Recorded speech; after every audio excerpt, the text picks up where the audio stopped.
আসসালামু আলাইকুম। আহ, মহাকর্ষ অভিকর্ষের দ্বিতীয় পর্বে তোমাদের স্বাগতম। এই পর্বে আমরা মহাকর্ষ অভিকর্ষের অন্য কিছু টপিক নিয়ে আলোচনা করব। তো প্রথমেই যেটা আছে যে পৃথিবী কিন্তু নিজ অক্ষে ঘুরছে, অর্থাৎ তোমরা জানো যে পৃথিবী নিজ অক্ষকে কেন্দ্র করে ঘুরছে, যার ফলে 24 ঘন্টা একদিন হচ্ছে।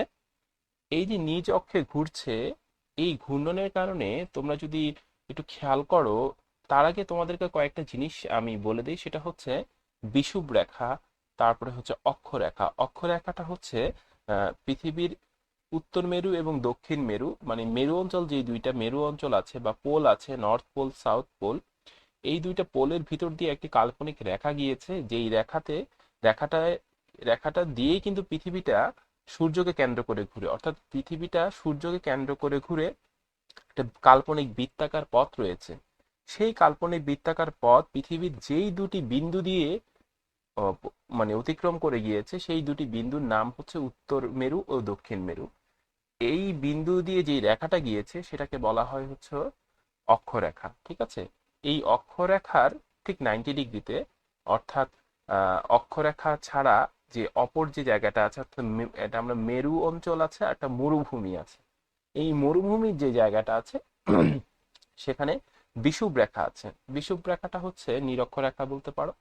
ঠিক আছে? তো এই যে বিষুব রেখা আছে, এই বিষুব রেখার উপরে পৃথিবী যেহেতু 24 ঘন্টা একদিন হচ্ছে, এটা ঘুরছে, এটা কন্টিনিউয়াসলি অনেক স্পিডে ঘুরছে, যার ফলে সেখানে একটা কেন্দ্র বিমুখী বল তৈরি হচ্ছে। তোমরা জানো যে কোনো একটা বস্তু যদি ঘুরতে থাকে তাহলে সেখানে একটা কেন্দ্র বিমুখী বল তৈরি হয়। এই কেন্দ্র বিমুখী বল বা কেন্দ্র বিমুখী ত্বরণ একই কথা, কারণ বলকে ভর দিয়ে ভাগ দিলেই ত্বরণ আসবে। এই কেন্দ্র বিমুখী ত্বরণের কারণে বিষুব অঞ্চলে, অর্থাৎ মরুভূমির যে জায়গাটা আছে, সেই জায়গাগুলোতে অভিকর্ষ ত্বরণের মান কিছুটা কমে যায়। আহ, কেন কমে যায়, আমরা সেই জিনিসগুলাই দেখবো, এবং কিভাবে আমরা সেখানে অভিকর্ষ স্তর নির্ণয় করব সেই জিনিসগুলো কিন্তু এখানে আমরা শিখবো। আমরা আমরা এখন একটা চিত্র দেখব, চিত্র থেকে জিনিসগুলো আসবে, আর এই জিনিসগুলো কিন্তু ইম্পর্টেন্ট টপিক। এই এখন যেগুলো আমি পড়াবো, যেটা এখন পড়াবো, যে টপিকটা পড়াবো, সেটা ডুয়েট মিশনের জন্য ইম্পর্টেন্ট। ম্যাক্সিমাম স্টুডেন্টই তোমরা সূত্র মুখস্থ করে ফেলো এটার জন্য। সূত্রটা আসলে খুবই সোজা, কিন্তু তুমি যদি টপিকগুলো একদম ভালো করে বুঝতে চাও, তোমাকে আসলে একটু মাথা খাটাতে হবে, একটু সময় দিতে হবে। অনেকেই এই জিনিসটা করো না বা বুঝার চেষ্টা করো না, কারণ এগুলো একটু একটু কঠিন টাইপের। তো আশা করি আমি এমন ভাবে বুঝাবো যে তোমরা সহজে বুঝে যাবে। তো চেষ্টা করবে বুঝে মাথায় রাখার জন্য। যদিও সূত্রগুলো খুবই সিম্পল, তুমি সূত্র বসালে অঙ্ক হয়ে যাবে। তাহলে এখন আমরা টপিকটা নিয়ে আলোচনা করব। প্রথমে তোমরা দেখতে পাচ্ছ আমি একটা পৃথিবী চিত্র এঁকেছি। পৃথিবীটা মানে এরকম গোলাকার। তো আমি এখানে, এটা হচ্ছে ধরো নর্থ পোল আর এটা হচ্ছে সাউথ পোল, অর্থাৎ উত্তর মেরু এবং দক্ষিণ মেরু। পৃথিবীটা ঘুরছে। ঘুরছে কিভাবে ঘুরছে, এই নর্থ পোল এবং সাউথ পোলকে মানে সাউথ পোলের মাঝখান দিয়ে একটা রেখা কল্পনা করে সেই রেখাকে কেন্দ্র করে ঘুরছে। ঠিক আছে? রেখাটা মনে করো যে এরকম ভাবে পৃথিবীর ভিতর দিয়ে চলে এসেছে। এখন এই রেখাকে কেন্দ্র করে পৃথিবী ঘুরছে, যার ফলে এই এই যে রেখাটা আছে সেটাকে বলতেছে হচ্ছিল বিষুব রেখা। এই বিষুব রেখার উপরে তুমি যে কোনো জায়গায় দাঁড়াও, মনে করো যে তুমি এখানে আছো, তুমি কিন্তু এভাবে থাকবে না, যদিও তুমি অন্যভাবে থাকবে। যাই হোক, আমি জাস্ট বোঝার জন্য বলছি। এখানে যদি তুমি থাকো তাহলে ঘূর্ণনের কারণে তোমার উপর কেন্দ্র বিমুখী একটা ত্বরণ হবে, যেই ত্বরণটা ডিরেকশন হবে কিন্তু এদিকে। এখানে একটা কেন্দ্র বিমুখী ত্বরণ হবে, যেটাকে আমি এসি দিলাম। ঠিক আছে? এই ত্বরণের কারণে তোমার অভিকর্ষ ত্বরণের মান কিছুটা কমে যাবে। এখন এখানে অভিকর্ষ ত্বরণ মূলত হওয়ার কথা ছিল জি। পৃথিবী জি ত্বরণে তোমাকে টানতেছে, কিন্তু ঘূর্ণনের কারণে, কেন্দ্র বিমুখী ত্বরণের কারণে তোমার অভিকর্ষ ত্বরণের মান কিছুটা কমে গেছে। অভিকর্ষ ত্বরণের মান এখানে মানে বিষুব অঞ্চলে যত, সেটাকে আমরা জি প্রাইম দ্বারা ডিনোট করছি। এখন দেখো জি প্রাইম হবে মূল অভিকর্ষ ত্বরণ 9.81 মাইনাস এই এসিটা। এখন এই কেন্দ্র বিমুখী ত্বরণের সূত্র একটা আছে, আমরা জানি যে কেন্দ্র বিমুখী ত্বরণ a c is equal to omega square r, কিংবা ভি স্কয়ার বাই আর, যে কোনো একটা বসাতে পারো, সমস্যা নেই। তো আমরা এখানে যদি মানগুলো বসাই, জি মাইনাস ওমেগা স্কয়ার আর, তাহলে এই যে সূত্রটা আমি লিখলাম এখানে, সেটা হচ্ছে বিষুব অঞ্চলের অভিকর্ষ ত্বরণের মান।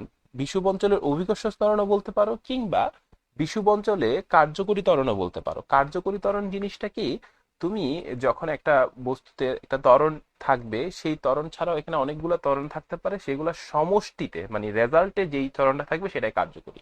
লিফটেরও ত্বরণ, লিফটের ভিতরে ম্যাথগুলোতেও কিন্তু কার্যকরী ত্বরণ ছিল। তো কার্যকরী মানে হচ্ছে বিষুব অঞ্চলে এই যে ত্বরণ যেটা আমি জি প্রাইম দিয়েছি, সেটাই কিন্তু বিষুব অঞ্চলে কাজ করবে। কিন্তু কাজ করার কথা ছিল 9.81, কেন্দ্র বিমুখী বলের কারণে, ঘূর্ণনের কারণে এই পরিমাণ ত্বরণটা এখানে পরিবর্তন হয়েছে। তো এটাই হলো বিষুব অঞ্চলে আহ বিষুব অঞ্চলে কার্যকরী ত্বরণ নির্ণয়ের সূত্র। আশা করি এতটুকু তোমরা বুঝতে পেরেছো। খুবই সিম্পল, যে এটা এখানে ঘুরছে, ঘূর্ণনের কারণে কেন্দ্র বিমুখী বল তৈরি হয়েছে এবং পৃথিবী আকর্ষণ করছে হলো জি, তাহলে কতটুকু বাকি থাকে, জি মাইনাস এসি পরিমাণ, এসি যেই মানটা সেটাই হলো বিষুব অঞ্চলে কার্যকরী ত্বরণ। এখন তোমরা অনেকে বলতে পারো যে আমরা তো সবসময় যে বিষুব অঞ্চলে থাকবো তা না, আমরা পৃথিবীর যে কোনো একটা অবস্থানে থাকতে পারি, মনে করো এখানে থাকতে পারি কিংবা এখানে থাকতে পারি, যে কোনো একটা জায়গায় থাকতে পারি, শুধু যে বিষুব অঞ্চলে থাকবো তা না। কিন্তু বিষুব অঞ্চলে ছাড়া যদি অন্য কোথাও থাকি, তখন পৃথিবীর নিজ অক্ষে ঘূর্ণনের কারণে তোমার ওজন কতটুকু হ্রাস পাবে, সেই জিনিসটাই আমরা চিন্তা করব। এখন ধরে নিলাম তুমি এখানে আছো, ঠিক আছে, তুমি এখান থেকে এখানে চলে গেছো। এখন একটু ভালো করে যদি চিন্তা করো, যে এখান থেকে এতটুকু, অর্থাৎ পৃথিবী যেহেতু এভাবে ঘুরছে, মানে এই যে রেখাটাকে কেন্দ্র করে ঘুরছে, তার মানে এখানে একটা কেন্দ্র বিমুখী ত্বরণ সৃষ্টি হবে। এটাকে আমি এসি প্রাইম দিচ্ছি। যেহেতু এই ত্বরণ আর এই ত্বরণ সেম না, কেন সেম না আমি একটু পরেই বলছি। যদিও পৃথিবীর ঘূর্ণন তো সেম, এখানেও সেম এখানেও সেম, কিন্তু এই কেন্দ্র থেকে, মানে যে এই রেখাটা আছে, রেখা থেকে দূরত্ব এখানে একরকম এখানে একরকম, এখানে হচ্ছে ব্যাসার্ধের সমান, কিন্তু এখানে কিন্তু ব্যাসার্ধ না। সেই জন্য এই ত্বরণ সেম না। ঠিক আছে, আমরা একটু পরেই দেখবো যে সূত্রটা কিভাবে চেঞ্জ হচ্ছে। তো আবার আরেকটা জিনিস খেয়াল করো, এইখানে পৃথিবী প্রত্যেকটা বস্তুকে জি মানে কেন্দ্রের দিকে টানে। তাহলে এখানে যে টানটা হবে, জি এর টানটা হবে, সেটা এরকম হবে, মানে যে ডিরেকশনটা এরকম হবে। তো এখানে কিছু হিসাব নিকেশ করে তারপর আমাদের অঙ্কটা মানে সূত্রটা ডেভেলপ করতে হবে। তো আমি এখানে উম, আমি একটা মানে রেখা কল্পনা করলাম, মানে মনে করলাম যে তুমি এখানে আছো, কেন্দ্রের সাপেক্ষে এই যে রেখা আছে এর সাথে তোমার থিটা ডিগ্রি কোণ উৎপন্ন হলো। অনেক জায়গায় আলফা দিয়েছে, গামা দিয়েছে, যে কোনো একটা দিতে পারো, এটা সমস্যা না। মনে করলাম যে থিটা ডিগ্রি কোণ উৎপন্ন করেছে। তোমাদের প্রশ্নে অনেক সময় থাকে যে 45 ডিগ্রি অক্ষাংশে, 30 ডিগ্রি অক্ষাংশে, এই 30 ডিগ্রিটাই কিন্তু এই কোণটা, ঠিক আছে। তো আহ, এই থিটাটা যদি দিয়ে দেয়, তাহলে তোমরা এই চিত্রটা যদি একটু ভালো করে খেয়াল করো, তাহলে আমরা আসলে কি পাই, আমরা এখানে অভিকর্ষ ত্বরণ যেটা পাবো, মানে এই পয়েন্টে, তার আগে আমরা এই কেন্দ্রমুখী ত্বরণটা বের করি। কেন্দ্রমুখী ত্বরণটা কত, a prime c is equal to omega square r prime. ভালো করে খেয়াল করবে, আমি কিন্তু আর প্রাইম দিয়েছি, আর ওমেগাটা সেম সেম থাকবে। অর্থাৎ এখানে একটা বস্তু 24, এখানে যেই লোকটা আছে বা তুমি আছো, তুমি 24 ঘন্টা একদিন হলে এখানেও কিন্তু 24 ঘন্টা একদিনই হবে, এখানেও 24 ঘন্টা একদিনই হবে। তো তুমি অবস্থান চেঞ্জ করলে কৌণিক বেগের কোনো পরিবর্তন হবে না, কিন্তু এখানে দেখো রেডিয়াস আর হবে, কিন্তু এখান থেকে এতটুকু কিন্তু আর না, সেটাকে আমরা আর প্রাইম দিয়েছি। এখন আমরা আর প্রাইমের মান বের করব প্রথমে। তো আমি এখানে কি করলাম, চিত্রটাকে একটু বাড়িয়ে দিলাম, মানে একটু বর্ধিত করলাম এই বরাবর। দেখো এখান থেকে তো এতটুকুই তো আর প্রাইম, মানে এখান থেকে এতটুকুই হচ্ছে আমাদের আর প্রাইম। আর এখান থেকে এতটুকু যদি চিন্তা করো, সেটা হচ্ছে আর মানে ব্যাসার্ধ, কারণ এখান থেকে এতটুকু তো ব্যাসার্ধই হবে, আর এখান থেকে এতটুকু হচ্ছে আর প্রাইম হবে।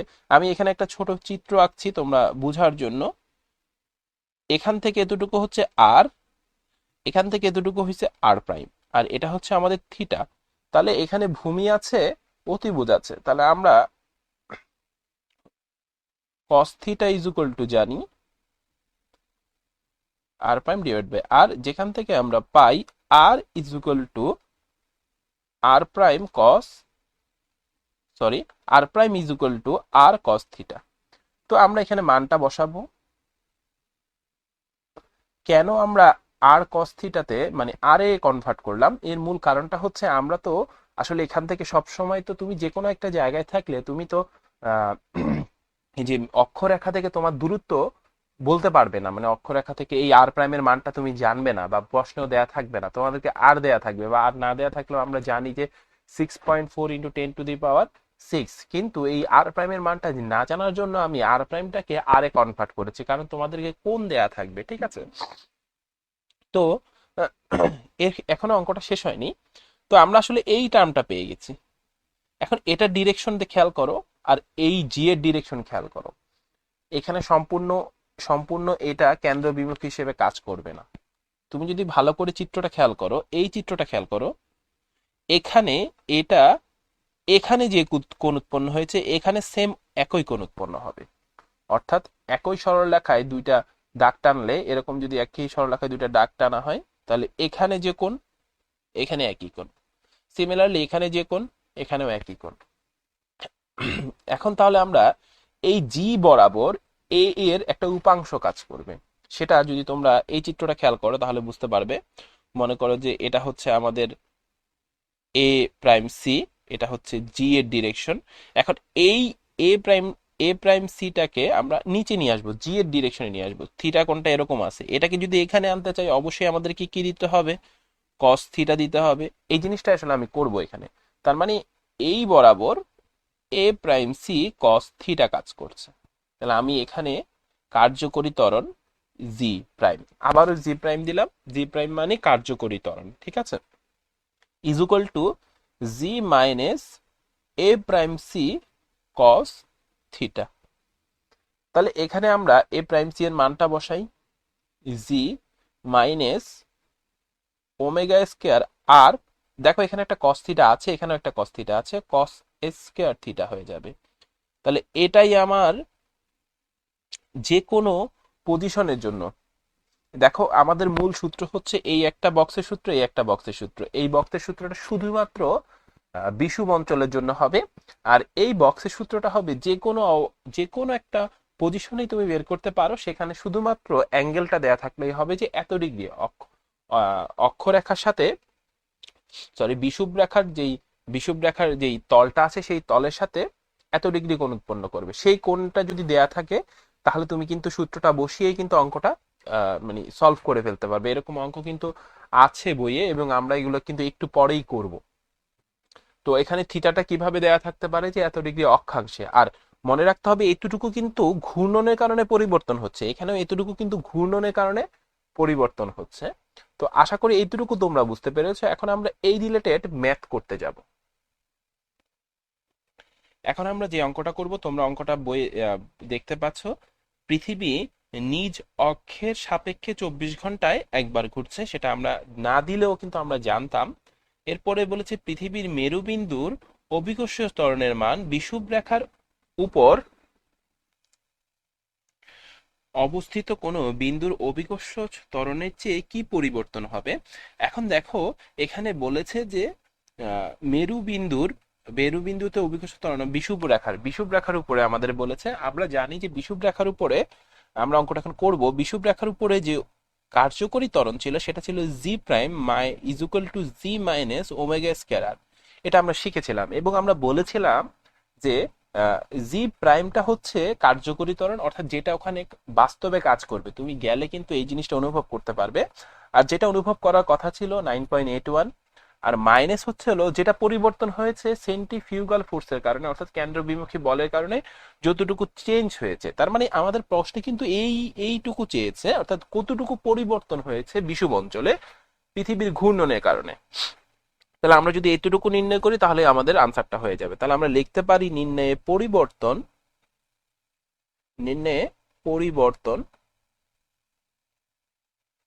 তো is equal to omega square, আর এখানে আমরা জাস্ট মান বসাবো। ওমেগার মানটা কি, ওমেগার যে একটা সূত্র আছে, ওমেগা ইজ ইকুয়াল টু, আমি এখানে লিখে দিচ্ছি, যদিও এটা তোমাদের ঘূর্ণন থেকে পাওয়ার কথা, 2πn/t। আমি অলওয়েজ এই সূত্রটা ব্যবহার করি। এখানে এই n এর মানটা হচ্ছে কতবার ঘুরছে, এটা আমি লিখে দিচ্ছি এখানে কতবার ঘুরছে, আর এই টিটা হচ্ছে এই, ধরো n বার ঘুরছে, তাহলে n বার ঘুরতে কত সময় লেগেছে, কত সময় লেগেছে। তাহলে আমরা এখানে মানগুলো বসাবো 2πn divided by t whole square into r, just মানগুলো বসাবো। 2πn, পৃথিবী একবার ঘুরছে, 24 ঘন্টা সময় লাগছে, 24 ঘন্টা, 24 ঘন্টা সময় লাগছে, তাহলে টু স্কোয়ার।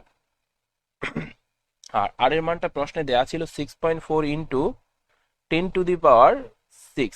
তাহলে এইটুকু আমরা ক্যালকুলেশন করলে পাবো 3.38 into 10⁻⁻2 metre per second square. এতটুকু পরিমাণ কিন্তু বিষুব অঞ্চলে পরিবর্তন হবে শুধুমাত্র পৃথিবীর ঘূর্ণনের কারণে। তো আশা করি এই অঙ্কটা তোমরা বুঝতে পেরেছো। এখন আমরা পরবর্তী অঙ্কে চলে যাব। এরপরে আমরা যে অঙ্কটা করব, তোমরা এখানে দেখতে পাচ্ছ যে বিষুবরেখায় অবস্থিত কোনো ব্যক্তির ওজন প্রকৃত ওজনের এত অংশ হলে পৃথিবী এর অক্ষের সাপেক্ষে কত কৌণিক বেগে ঘুরবে। এখানে আমাদের কৌণিক বেগ বের করতে বলেছে, আর বিষুবরেখায় বলেছে এখানে দেখো তুলনা করতে বলেছে। এই তুলনা করার সময় অনেকেই ভুল করে যে কোনটা উপরে হবে কোনটা নিচে হবে, এগুলো নিয়ে অনেক কনফিউশনে থাকো তোমরা। মহাকর্ষ অভিকর্ষ মানে এই যে মঙ্গল গ্রহের মঙ্গল গ্রহের অভিকর্ষ ত্বরণের সাথে পৃথিবীর অভিকর্ষ ত্বরণের তুলনার একটা অঙ্ক দেখিয়েছিলাম, সেখানে অনেকে এই টাইপের অঙ্কগুলো ভুল করো। তো এখানে সিম্পল একটা ব্যাপার যে বিষুব অঞ্চলে তো ওজন কমে যাবে, এটা তো তোমরা শিওর যে বিষুব অঞ্চলে ঘূর্ণনের কারণে কিছু ওজন কমে যাবে। তো এখন প্রকৃত ওজন তো বেশি হবে, এখন 2/5 মানে 5/2 তাহলে এখানে 5টা যদি হয় প্রকৃত ওজন, বিষুব অঞ্চলে ওজন হবে 2। তাহলে নিচে যেটা আছে সেটা হচ্ছে প্রকৃত ওজন, এবং উপরে যেটা আছে সেটা হচ্ছে আহ আপাত ওজন বা কার্যকরী ওজন যেটা বলতে পারো, যেটা বিষুব অঞ্চলে কাজ করছে। তো এখন আমরা যদি তুলনা করি বিষুব অঞ্চলের ও W prime divided by W মানে ইজ ইকুয়াল টু 2/5 লিখতে পারি। তাহলে এখানে ডাব্লিউ প্রাইমের মানটা আমরা এম জি প্রাইম এবং নিচে এম জি লিখতে পারি। ভর কিন্তু কনস্ট্যান্ট, ভরের চেঞ্জ হয় না, সেই জন্য ভরটা কনস্ট্যান্ট হয়ে গেছে এবং এটা কাটাকাটি যাবে। আমরা বিষুব অঞ্চলে জি প্রাইম শিখেছিলাম জি মাইনাস ওমেগা স্কোয়ার আর। আর পৃথিবীর অভিকর্ষ ত্বরণ তো 0-এই যাবে। তো এখানে আমি জাস্ট মানগুলো বসাবো। 2/5 is equal to g minus ওমেগার মানটা কিন্তু আমি বের করব। আর এর মানটা হচ্ছে 6.4 ইন্টু 10⁻6 এবং ডিভাইডেড বাই জি। এখানে জি এর মান যদি 9.8 বসাও দুই জায়গায়, তারপরে তোমরা ক্যালকুলেশন করলেই কিন্তু ওমেগার মান যেটা পাবা সেটা হচ্ছে omega is equal two 9.58 into 10⁻⁻4 radian per second. এটাই হচ্ছে আমাদের কাঙ্ক্ষিত আনসার। অঙ্কগুলো তুমি যদি বুঝো খুবই সিম্পল। তো আশা করি এই অঙ্কটা তোমরা বুঝতে পেরেছো। এখন আমরা পরবর্তী অঙ্কে চলে যাব। এর পরে যে অঙ্কটা আছে তোমরা দেখতে পাচ্ছ ভূপৃষ্ঠে 45 ডিগ্রি অক্ষাংশে জি এর মান 0 হলে দিনের দৈর্ঘ্য কত হবে। দিনের দৈর্ঘ্য বলতে আসলে একদিন সমান 24 ঘন্টা। এই 24 ঘন্টাটা কত ঘন্টা হবে, ধরো পৃথিবীর ঘূর্ণন যদি বেড়ে যায়, অর্থাৎ বিষুবরেখা যদি খুব স্পিডে ঘুরতে থাকে পৃথিবী, তাহলে দিনের দৈর্ঘ্যটা কমতে থাকবে, অর্থাৎ খুব দ্রুত একদিন হবে। অর্থাৎ ধরো 20 ঘন্টা একদিন হতে পারে, 15 ঘন্টা একদিন হতে পারে, 10 ঘন্টা একদিন হতে পারে। আবার পৃথিবী যদি খুব স্লোলি ঘুরে তাহলে কিন্তু দিনের দৈর্ঘ্যটা, অর্থাৎ দিনের যেই 24 ঘন্টা সেটা বেড়ে যেতে পারে, 30 ঘন্টা একদিন হতে পারে। তো এটাই আমরা এখানে এখন ক্যালকুলেশন করব। তো এখানে বলেছে যে আমরা একটা সূত্র শিখেছিলাম যে বিষুব অঞ্চলে ও মানে যে কোনো একটা অবস্থানে সেটা যদি কোণ দেয়া থাকে, তাহলে আমরা শিখেছিলাম যে g prime is equal to g minus omega square r cos square theta, এরকম একটা সূত্র শিখেছিলাম। তো এখানে জিটা ছিল কার্যকরী ত্বরণ, আর এখানে জিটা ছিল, জি প্রাইমটা ছিল কার্যকরী ত্বরণ, জিটা ছিল অভিকর্ষ ত্বরণ, এবং এই টার্মটা ছিল কেন্দ্র বিমুখী বলের কারণে আসলে যে ওজনটা হ্রাস পেয়েছে সেটা। তো এখানে আসলে অঙ্কটা খুবই সিম্পল। সেখানে এখানে বলে দিয়েছে কি দেখো, জি এর মান 0। এখানে অনেকে ভুল করবে, প্রশ্নটা একটু ভালো করে খেয়াল করলে যে 45 ডিগ্রি অক্ষাংশে জি এর মান 0, তার মানে কিন্তু এই জি এর মান না। যদিও এটা জি লিখেছে, জি বলতে আসলে অভিকর্ষ ত্বরণ বুঝিয়েছে, ওখানে কার্যকরী ত্বরণটা বুঝিয়েছে। এখানে অনেকে গুলিয়ে ফেলতে পারো যে জি বলেছে আমরা তাহলে এই জিটা 0 দেবো, আসলে সেটা না, এখানে কার্যকরী ত্বরণটা 0 হবে। আসলে কোনো একটা জায়গায় জি এর মান মানে সেখানে যেটা কাজ করছে সেটা বোঝাচ্ছে। আর ইউনিভার্সালি একটা জি এর মান আমরা ব্যবহার করি 9.81, সেটা না, সেটা কিন্তু কনস্ট্যান্ট। তো এই 9.8টা কনস্ট্যান্ট থাকবে, এটা কিন্তু চেঞ্জ হবে না, এটা কার্যকরীটা চেঞ্জ হবে। তাহলে এখানে মূলত কার্যকরীটাকে শূন্য বলেছে। জি এর মানটা হচ্ছে আমরা জি লিখে দিলাম omega square r cos square theta. আমাদের প্রশ্নে বলেছে কি দিনের দৈর্ঘ্য কত হবে। দিনের দৈর্ঘ্য কিন্তু আমি এখান থেকে বের করতে পারি। কিভাবে বের করব? আমি 0 লিখলাম, 9.8 লিখলাম, ওমেগা, ওমেগার মান কি ছিল? 2 পাই এন, এন এর মান যদি আমি 1 দেই, আমি এনই লিখলাম তোমাদের বোঝার জন্য, পরের লাইনে লিখব। তাহলে আমি 0 = 9.8 মাইনাস, এখন এন এর মান যদি 1 দিই, পৃথিবী একবার ঘুরতে যে সময় লাগবে সেটাই তো দিনের দৈর্ঘ্য। তাহলে কিন্তু আমাদের এই টি এর মানটা বের করতে হবে। অর্থাৎ আমি যখন এন এর মান 1 দিয়েছি, পৃথিবী একবার ঘুরবে, একবার ঘুরতে যে সময় সেটাই কিন্তু দিনের দৈর্ঘ্য। আর এখানে আমাদের টি এর মানটাই কিন্তু বের করতে হবে। তাহলে এখানে 6.4 ইন্টু 10⁶, কস স্কয়ার থিটা মানে কস স্কয়ার 45 ডিগ্রি। এবং এই পুরোটা যদি তুমি ক্যালকুলেশন করো তাহলে পাবা t = 3590.4 সেকেন্ড। এটাকে তোমরা চাইলে ঘন্টায় নিয়ে যেতে পারো। তাহলে আশা করি তোমরা এই অঙ্কটা বুঝতে পেরেছো।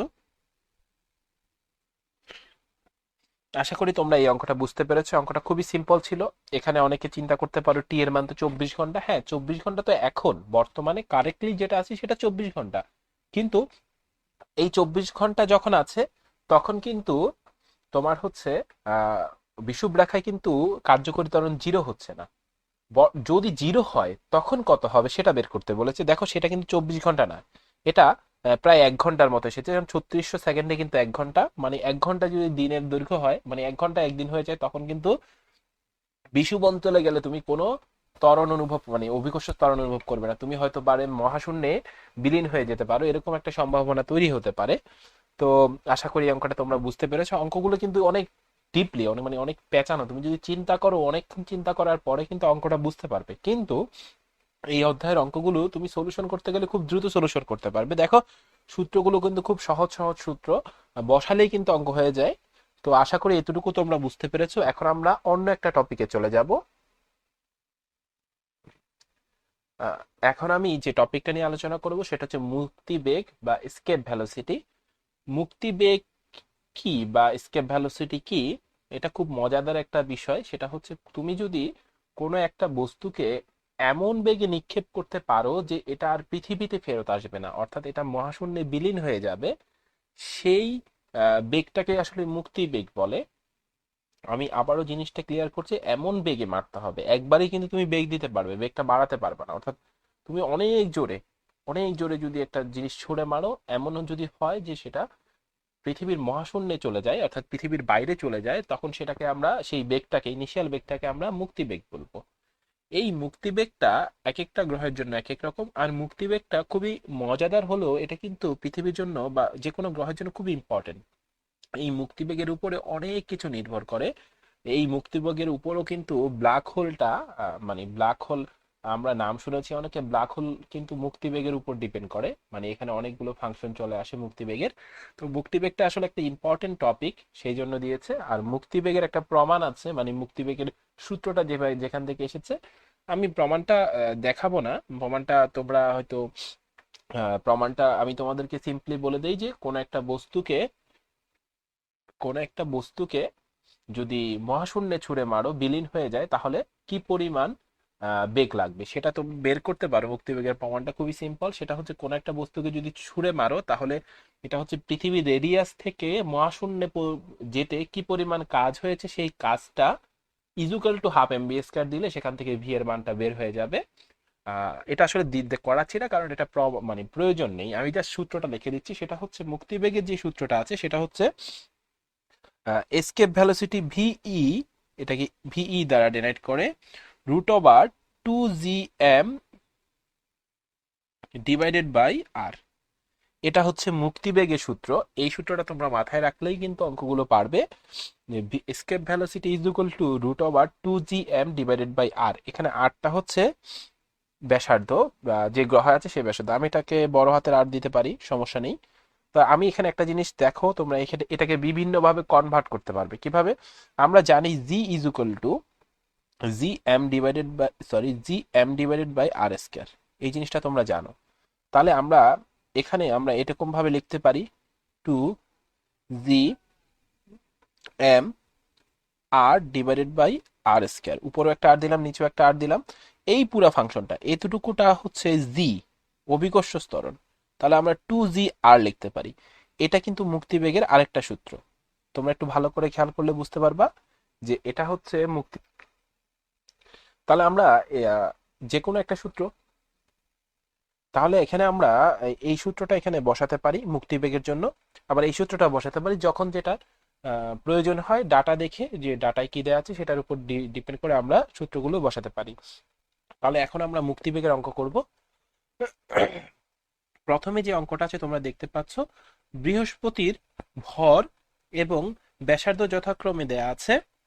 বৃহস্পতির মুক্তিবেগ বের করতে বলেছে। আমরা জানি যে মুক্তিবেগ ভি ইজ ইকুয়াল টু ব্যাসার্ধ এবং ভর দেয়া আছে। তাহলে আমরা আহ, যেহেতু বৃহস্পতির অভিকর্ষ ত্বরণ আমি জানি না, তাহলে আমি two g m divided by r square বসাতে পারি। জি এর মানটা কিন্তু আমরা ফিক্সড জানি যে 2 × 6.67 ইন্টু 10⁻⁻11। আর তোমরা প্রশ্নে দেখতে পাচ্ছ যে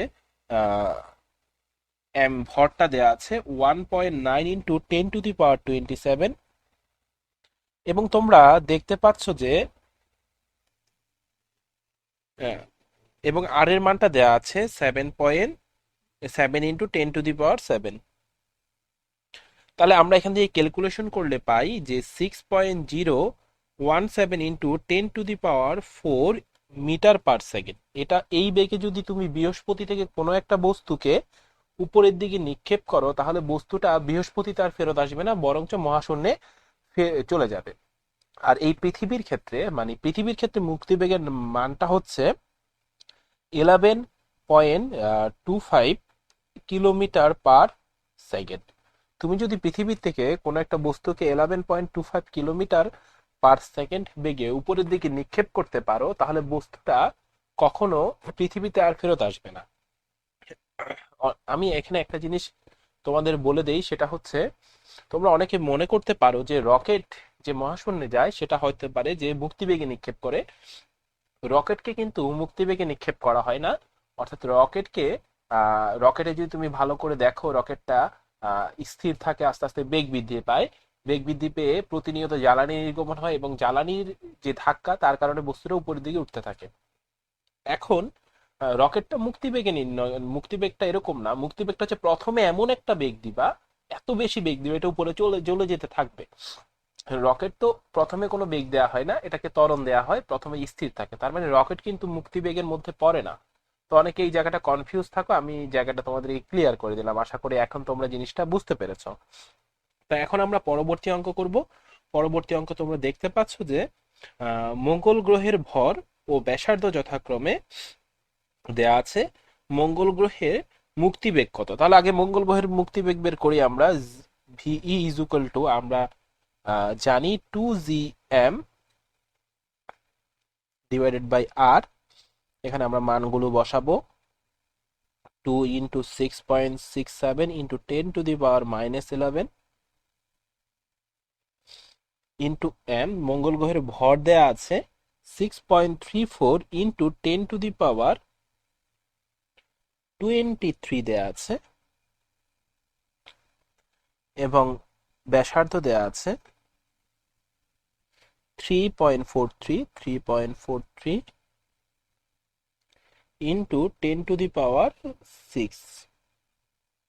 মঙ্গল গ্রহের ব্যাসার্ধ পৃথিবীর ব্যাসার্ধের চেয়ে কিন্তু কম দেখা যাচ্ছে এখানে। তো আমরা যদি এটা ক্যালকুলেশন করি, তাহলে মঙ্গল গ্রহের মুক্তিবেগ পাবো 4976 মিটার পার সেকেন্ড।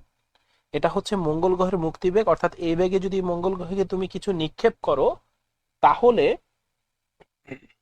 তাহলে মঙ্গল গ্রহে যদি কোনো এই বেগে যদি কোনো কিছু নিক্ষেপ করো, তাহলে সেটা আর মঙ্গল গ্রহে ফেরত আসবে না, বরঞ্চ মহাশূন্যে বিলীন হয়ে যাবে।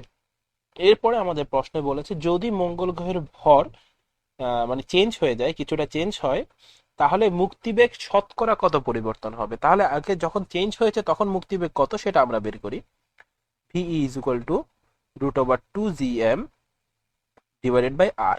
তাহলে আমরা এখানে মানগুলো বসাবো। 2 ইন্টু 6.67 ইন্টু 10⁻⁻11 ইন্টু আমাদের চেঞ্জ হয়েছে 6.66 ইন্টু 10⁻23, মানে ভরটা চেঞ্জ হয়েছে সামহাও, কোথা থেকে এসে ভর বেড়ে গিয়েছে। তাহলে এরপরে নিচে তো ব্যাসার্ধ তো কনস্ট্যান্ট থাকবে, সেটা হচ্ছে 3.43 ইন্টু 10⁻6। তাহলে এই পুরোটা যদি তুমি ক্যালকুলেশন করো তাহলে তুমি পাবা যে 5100 মিটার পার সেকেন্ড। তাহলে এখন আমরা বের করব যে শতকরা কতটুকু পরিবর্তন হয়েছে। আচ্ছা, শতকরা বের করার পার্সেন্টেজ অফ চেঞ্জ, শতকরা পরিবর্তন যদি তুমি বের করতে চাও তাহলে ফর্মুলাটা হচ্ছে, অনেকে এই ফর্মুলাটা ভুল করো, মনে রাখবে যে শতকরা পার্সেন্টেজ অফ চেঞ্জ বের করতে গেলে বড়টা মাইনাস ছোটটা, অর্থাৎ উপরে হবে পার্থক্য, পার্থক্য তো অবশ্যই বড়টা থেকে ছোটটা বিয়োগ দিতে হবে। উপরে হবে বড়টা থেকে ছোটটা বিয়োগ, আর নিচে হবে প্রাথমিকটা, অর্থাৎ যেটা বাস্তব, যেটা ইনিশিয়ালে ছিল সেটা।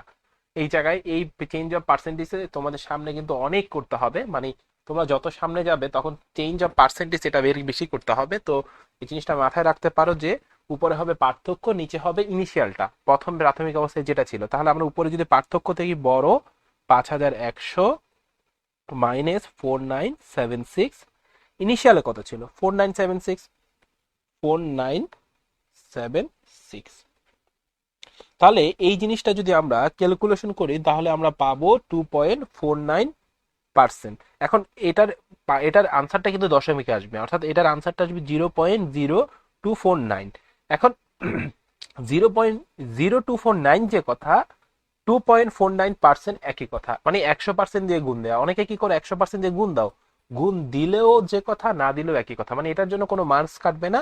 তোমরা 0.0249 কে 2.49% লিখতে পারো। তাহলে আমরা কিন্তু আমাদের কাঙ্ক্ষিত আনসারে পৌঁছে গেছি। আশা করি এই অঙ্কটা তোমরা বুঝতে পেরেছো।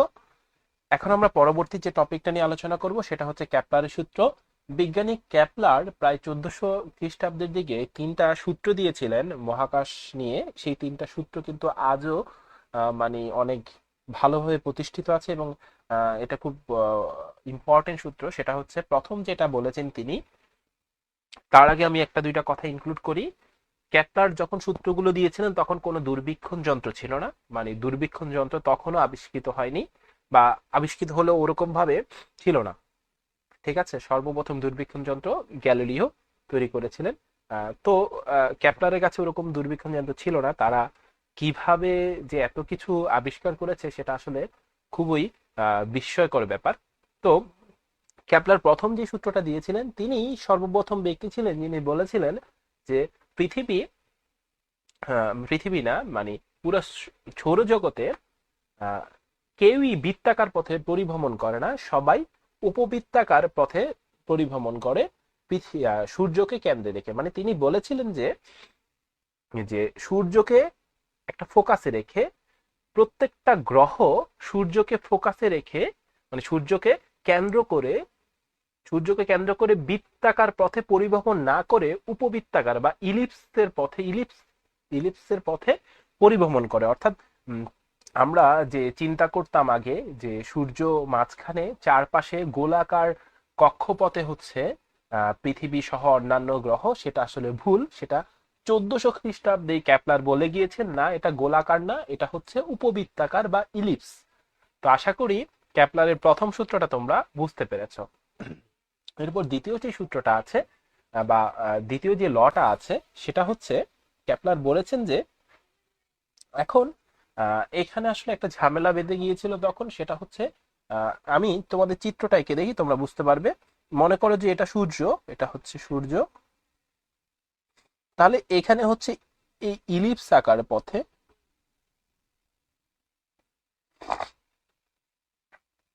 এটা হচ্ছে হলো ইলিপস, ঠিক আছে। এখন তোমরা যদি ভালো করে খেয়াল করো, সূর্য থেকে এখানে দূরত্ব কাছে, আর এখানে দূরত্ব হচ্ছে হলো দূরে। মানে ইলিপ্স হওয়ার কারণে একটা হচ্ছে কাছের দূরত্ব, একটাকে অনুসুর আর একটাকে উপসুর বলে, একটা কাছের দূরত্ব আর একটা হচ্ছে দূরের দূরত্ব হয়ে গেছে। এখন আহ, ক্যাপলার যখন প্রথম ক্যাপলার যখন প্রথম সূত্রটা দিয়েছিলেন, যে তখন যে ঝামেলাটা বেঁধেছিল সেটা হচ্ছে যখন কাছের দূরত্বে চলে আসবে, অর্থাৎ কাছে চলে আসবে, তখন সূর্য ওই গ্রহটাকে অনেক বেশি আকর্ষণ করবে। যখন দূরে চলে যাবে তখন আকর্ষণ কম হয়ে যাবে। তো এখন আকর্ষণ কম হয়ে গেলে সেটা বাইরে চলে যাওয়ার প্রবণতা সৃষ্টি হবে। আবার কাছে যখন আসবে তখন আকর্ষণ বেশি হয়ে যাওয়ার কারণে এটা সূর্যের নিকটে চলে যাওয়ার একটা প্রবণতা হবে। তো ক্যাপ্লারকে প্রশ্ন করা হয়েছিল যে যদি এটা ইলিপসে ঘুরে তাহলে এরকম মানে এটা ব্যালেন্স কিভাবে আছে। তো তিনি পরের সূত্রটা দিয়েছিলেন, সেটা হচ্ছে ল অফ ইকুয়াল এরিয়া। অর্থাৎ মনে করো যে টি একটা সময়, টি সময়ে একটা গ্রহ এখান থেকে এখানে গিয়েছেন, মানে এখান থেকে এখানে গিয়েছেন টি সময়ে, তাহলে কেন্দ্রের সাপেক্ষে এখানে একটা এরিয়া তৈরি হবে। তো এই এরিয়াটা আবার মনে করো যে যখন কাছের বিন্দুতে থাকবে তখন টি সময়ে এতটুকু দূরত্ব অতিক্রম করবে, এখানে একটা এরিয়া তৈরি হবে। তো ক্যাপলার বলেছিলেন যে দ্বিতীয় সূত্রে যে একই সময়ে একই এরিয়া অতিক্রম করে। অর্থাৎ তুমি যদি খেয়াল করো এটা দূরত্ব অনেক বেশি, কিন্তু এই যে চিকন, মানে এটা হচ্ছে একটু চিকন, যার কারণে এখানে যে ক্ষেত্রফল হবে এটা কাছে, কিন্তু আহ, জায়গাটা অনেক মোটা, যার কারণে এখানে যে এরিয়া এখানে সে একই এরিয়া হবে, মানে ইকুয়াল এরিয়া। অর্থাৎ তিনি বলেছেন যে প্রতিটি গ্রহ সূর্যের কেন্দ্রের সাপেক্ষে যেই ত্রিভুজ গঠন করে বা যেই এরিয়া পরিভ্রমণ করে একক সময়ে সেটা সব সময় সমান থাকে। তো এই কথাটা বলার মূল মানেটা হচ্ছে যখন দূরবিন্দুতে যাবে, দেখো টি সময় এতটুকু দূরত্ব অতিক্রম করে, তার মানে এখানে বেগ কম। যখন কাছের বিন্দুতে থাকে টি সময় এতটুকু দূরত্ব অতিক্রম করে, তার মানে এখানে বেগ বেশি। অর্থাৎ যখন কাছে থাকে তখন বেগ বেড়ে যায়, বেগ বেড়ে গেলে কেন্দ্রবিমুখী বলটাও বেড়ে যায়, আর কেন্দ্রমুখী বলটা তো কাছে থাকার কারণে বেশি, এভাবে ব্যালেন্স থাকে। আর যখন দূরে থাকে তখন বেগ কমে যায় এবং আকর্ষণও কমে যায়, তার মানে কেন্দ্রবিমুখী বলও কম, কেন্দ্রমুখী বলও কম, যার কারণে ওখানে ব্যালেন্স থাকে। তো তার মূল দ্বিতীয় সূত্রটা ছিল যে আহ, একই সময়ে একই ক্ষেত্রফল পরিভ্রমণ করে। এবার হচ্ছে তৃতীয় সূত্রে ক্যাপলার বলেছেন যে প্রতিটি গ্রহের পর্যায়কাল মানে কি, পৃথিবীর পর্যায়কাল হচ্ছে 365 দিন, অর্থাৎ 365 দিন পৃথিবী একবার ঘুরে, এটাই হচ্ছে পৃথিবীর পর্যায়কাল। প্রতিটি গ্রহের পর্যায়কালের বর্গ, অর্থাৎ টি স্কয়ার সমানুপাতিক ওই গ্রহ থেকে সূর্যের যেই দূরত্ব সেটার ঘনের সমানুপাতিক, অর্থাৎ আর কিউ। এখানে এই টিটা হচ্ছে প্রতিটি গ্রহের পর্যায়কাল মানি হচ্ছে হলো একবার প্রদক্ষিণ করতে, সূর্যকে একবার প্রদক্ষিণ করতে কত সময় লাগে, সেটা পৃথিবীর জন্য 365 দিন। তাহলে 365 দিন যদি হয়, এটার স্কোয়ার ওই ওই গ্রহটি সূর্যের কেন্দ্র থেকে যে দূরত্বে আছে সেই দূরত্বের ঘনের সমানুপাতিক। তাহলে এখান থেকে আমরা একটা সূত্র লিখতে পারি যে T1 square T2 square is equal to R1 cube divided by R2 cube. এখানে এটা একটা গ্রহ, এটা আরেকটা গ্রহ, দুইটা গ্রহের মধ্যে পর্যায়কালের সম্পর্কের সূত্র এটা। তো এটা হচ্ছে ক্যাপলারের তৃতীয় সূত্র। ক্যাপলারের এই তিনটি সূত্র আমি চেষ্টা করেছি তোমাদেরকে বুঝিয়ে দেওয়ার জন্য। এখন আমরা ম্যাথমেটিক্স টার্মে চলে যাব। প্রথম যেই অঙ্কটা আছে তোমরা দেখতে পাচ্ছ, সূর্যের চারিদিকে আবর্তনকালে পৃথিবী ও মঙ্গল গ্রহের কক্ষপথের ব্যাসার্ধ যথাক্রমে দেয়া আছে। পৃথিবী এতদিনে 1 বছর হলে মঙ্গল গ্রহের কতদিনে 1 বছর হবে। দেখো আমরা মাত্র একটা সূত্র শিখেছিলাম যে T1 square divided by T2 square is equal to R1 cube divided by R2 cube. তাহলে আমরা এখানে জাস্ট মানগুলো বসাবো। সেটা হচ্ছে T1 হচ্ছে, দেখো পৃথিবীর একদিন এক এক বছর সমান 365.24 দিন, এটাকে স্কোয়ার দিলাম, মঙ্গল গ্রহেরটা বের করব। R1। পৃথিবী থেকে সূর্যের যেই দূরত্ব সেটা দেয়া আছে 1.49 ইন্টু 10⁻11, এটাকে কিউব হবে। এবার হচ্ছে মঙ্গল গ্রহের কক্ষপথের ব্যাসার্ধ হচ্ছে 2.28 ইন্টু 10⁻11 কিউব হবে। তাহলে এখান থেকে তোমরা একটু ক্যালকুলেশন করবে, ক্যালকুলেশন করলে T2 বা মঙ্গল গ্রহের দিনের দিনের দৈর্ঘ্য বা মঙ্গল গ্রহের একবার প্রদক্ষিণের যেই সময় বা পর্যায়কাল বলো, সেই পর্যায়কালটাকে আমরা বের করব 691.335 ডেজ। অর্থাৎ মঙ্গল গ্রহে 691 দিনে কিন্তু এক বছর হয়। তো পৃথিবীতে যেখানে 365 দিনে এক বছর হয়, তার মানে আমরা যদি মঙ্গল গ্রহে চলে যেতে পারি, পৃথিবীর প্রায় 2 বছরে, মানে পৃথিবীর প্রায় 2 বছর ওখানে এক বছর হবে। জিনিসটা অনেক ইন্টারেস্টিং, অনেক মজাদার একটা বিষয়।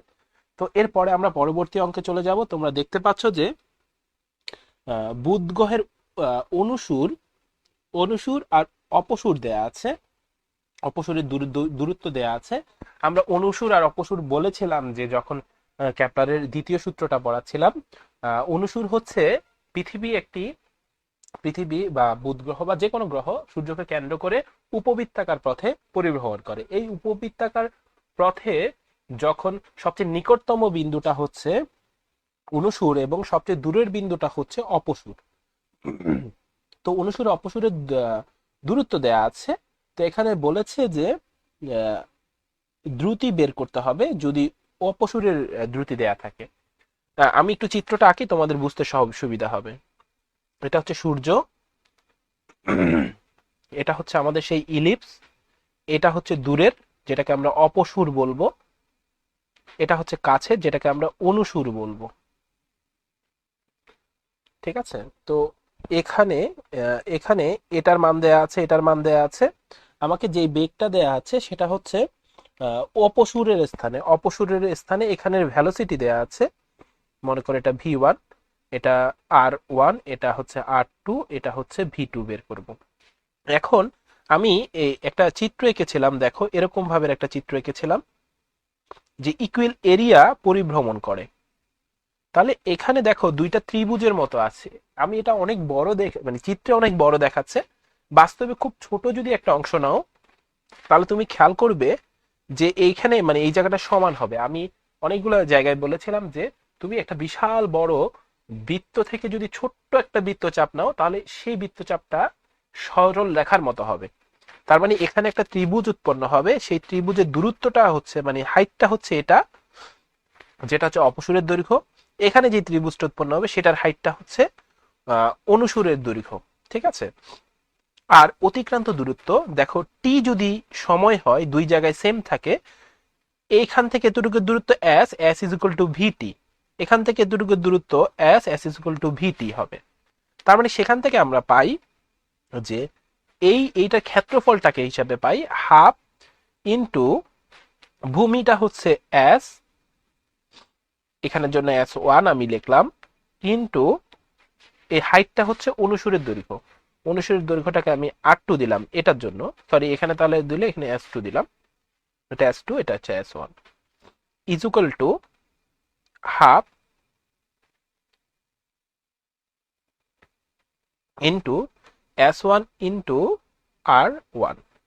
মানে আমি আসলে মূলত যেই ত্রিভুজটা আমরা কল্পনা করেছিলাম সেই ত্রিভুজের ক্ষেত্রফলের সূত্রটা দিয়েছি। ক্ষেত্রফলের যেই সূত্র যদি দেই হাফ ইন্টু ভূমি ইন্টু উচ্চতা, উচ্চতাটা হচ্ছে অনুসুর আর উপসুরের দৈর্ঘ্য। এটাকে আমরা যদি ছোট অংশ নেই তাহলে অনুসুর আর উপসুর দৈর্ঘ্যই হবে।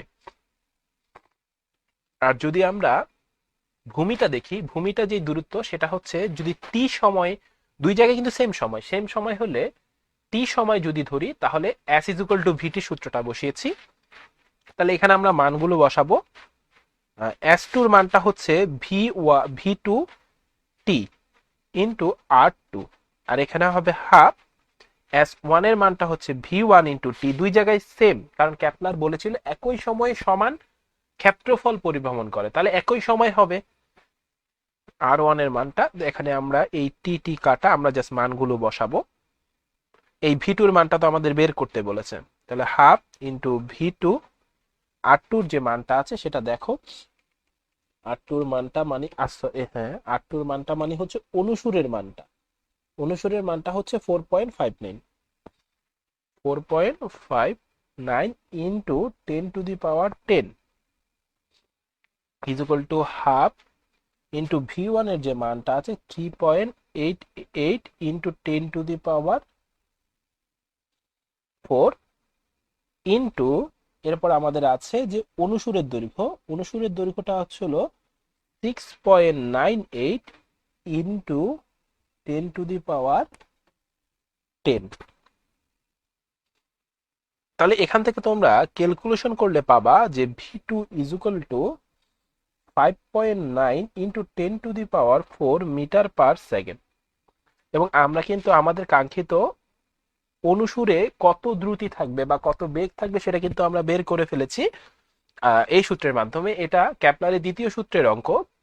ক্যাপলারের সূত্রগুলো কিন্তু মানে মহাকর্ষ অভিকর্ষের খুব গুরুত্বপূর্ণ একটা টপিক। মানে এটা আসলে খুব সিম্পল এবং খুবই গুরুত্বপূর্ণ। তো আশা করি এই ক্যাপলারের সূত্রগুলো তোমরা বুঝতে পেরেছো। যদি আজকের ভিডিওটা এখানেই শেষ। পরবর্তী পর্বে আমরা আরো কিছু টপিক নিয়ে হাজির হব, কিছু ম্যাথ সমাধান করব। এই কয়েকটা ম্যাথে বা এর আগের ভিডিওগুলোতে তোমার যদি কোনো সমস্যা থাকে অবশ্যই কমেন্ট সেকশনে জানাতে পারো, কিংবা ফেসবুকে জানাতে পারো। ডিসক্রিপশনে কিন্তু আমার ফেসবুক আইডি দেয়া আছে। আশা করি তোমরা এই জিনিসগুলো বুঝতে পেরেছো। আর তোমাদের যদি কোনো মতামত থাকে সেটাও কিন্তু জানাবে। তোমরা যদি বেশি বেশি লাইক কমেন্ট করো তাহলে কিন্তু আমি খুব অনুপ্রাণিত হই। তো আশা করি তোমরা জিনিসগুলো বুঝতে পারো। আজকের ভিডিও এতটুকুই, ভালো থাকবে, আল্লাহ হাফেজ।